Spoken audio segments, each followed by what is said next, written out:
Assalamualaikum warahmatullahi wabarakatuh. Perkenalkan, nama saya Fitriani dengan NIM L0211911095. Saya dari Program Studi Manajemen Sumber Daya Perairan, Fakultas Ilmu Kelautan dan Perikanan, Universitas Hasanuddin. Pencemaran limbah plastik.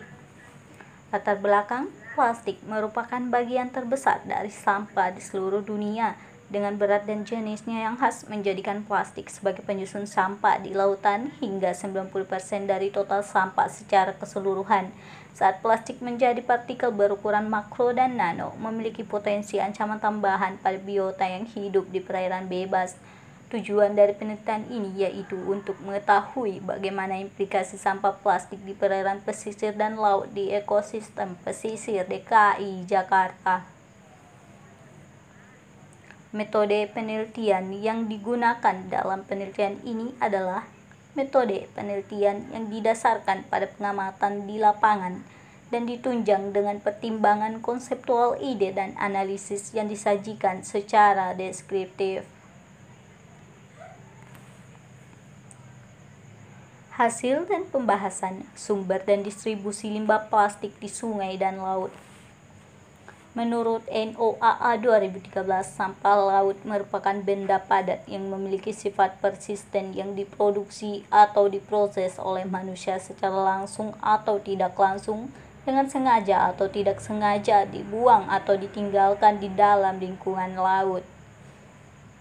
Partikel plastik di lingkungan perairan dapat berasal dari: yang pertama yaitu penghancuran alami sampah-sampah plastik baik oleh aksi mekanis gelombang dan fotooksidasi dari sinar matahari. Yang kedua yaitu pembuangan langsung produk industri. Yang ketiga yaitu serabut dari kain sintetik atau flash fabrics. Yang keempat ban kendaraan mobil dan motor. Dan terakhir peluruhan bahan-bahan yang digunakan dalam produk-produk pembersih atau kosmetik.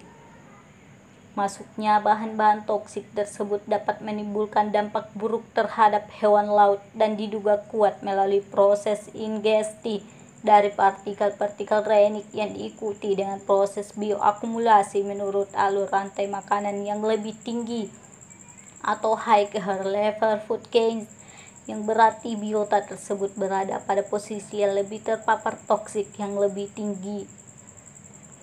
Implikasi limbah plastik pada perairan dan ekosistem DKI Jakarta.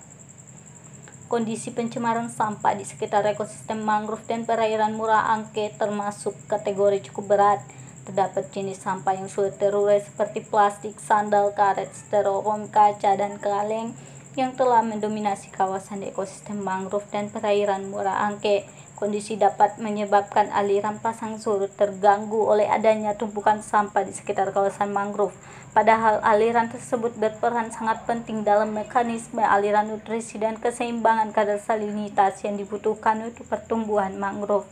Gangguan tersebut menyebabkan kurangnya kesuburan dan kerapatan yang cukup rendah.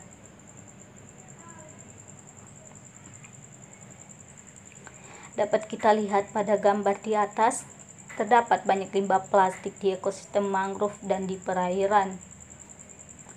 Selain berdampak pada ekosistem mangrove, pencemaran limbah laut juga berdampak pada ekosistem terumbu karang di Pulau Pramuka dan sekitarnya. Jenis limbah laut yang paling banyak ditemukan adalah sampah plastik di kedalaman 3 meter. Strategi dan rencana jangka pendek, menengah, dan panjang termasuk langkah-langkah pengaturan yang dilaksanakan oleh pemerintah diperlukan untuk mengurangi jumlah sampah plastik. Di atas juga terdapat kondisi sampah pada perairan Pulau Pramuka, terlihat pada gambar tersebut. Kesimpulan, saat ini Indonesia masih sangat memerlukan kajian dan analisis lapangan terkait jumlah sampah, terutama sampah plastik di laut. Plastik merupakan bagian terbesar dari sampah di seluruh dunia, dengan berat dan jenisnya yang khas menjadikan plastik sebagai penyusun sampah di lautan hingga 90% dari total sampah secara keseluruhan. Saat plastik menjadi partikel berukuran makro dan nano, memiliki potensi ancaman tambahan pada biota yang hidup di perairan bebas. Jurnal ini ditulis oleh Suryono pada tahun 2019 dengan judul Sampah Plastik di Perairan Pesisir dan Laut, Implikasi kepada Ekosistem Pesisir DKI Jakarta, merupakan jurnal riset Jakarta.